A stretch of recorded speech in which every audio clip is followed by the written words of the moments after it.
Queridos hermanos, que la paz del Señor esté con todos vosotros.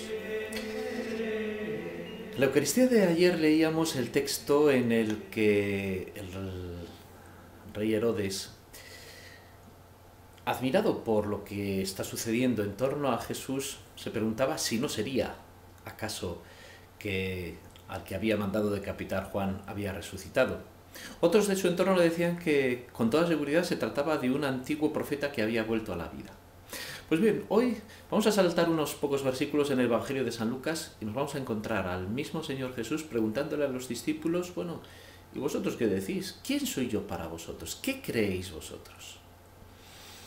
Las respuestas van a seguir los mismos derroteros, hasta que Pedro toma la palabra y le va a decir, en la versión de San Lucas, tú eres el ungido de Dios, tú eres el Cristo.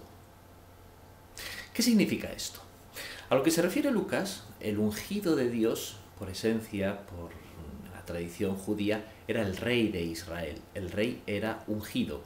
David había sido ungido. Es decir, alguien perteneciente a la familia real, a la familia de David, en la cual estaba puesta la esperanza de una antigua promesa que decía que de esa descendencia habría de salir el Salvador de Israel.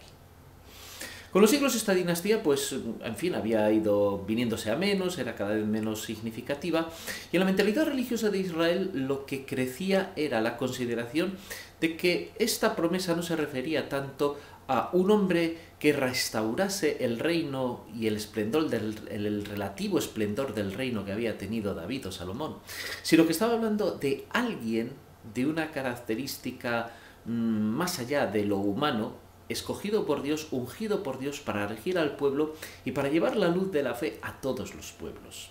Es decir, en Israel se había asentado la idea de que iba a ser un Salvador universal. Esta esperanza de Israel es la que Pedro identifica en Jesús. Tú eres ese que esperamos. Tú eres aquel al que hemos estado durante tanto tiempo esperando.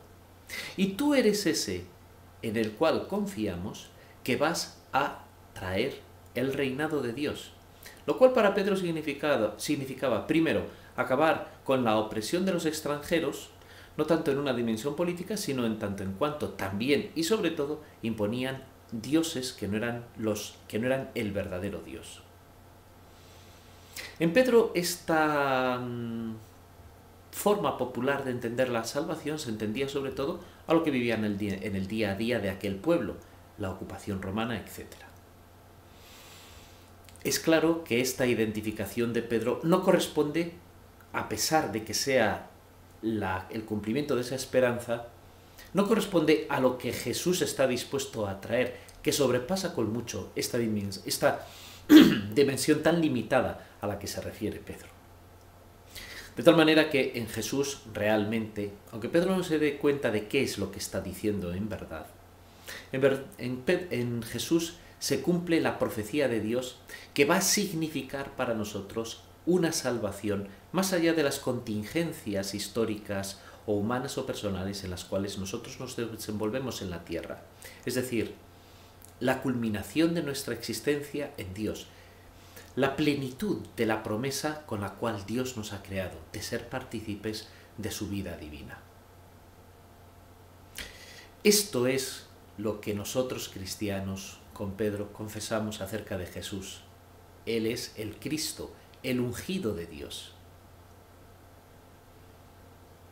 Por eso nos llamamos cristianos, porque confesamos en Jesús al Hijo de Dios que nos ha venido a traer la posibilidad de llegar a Dios mismo.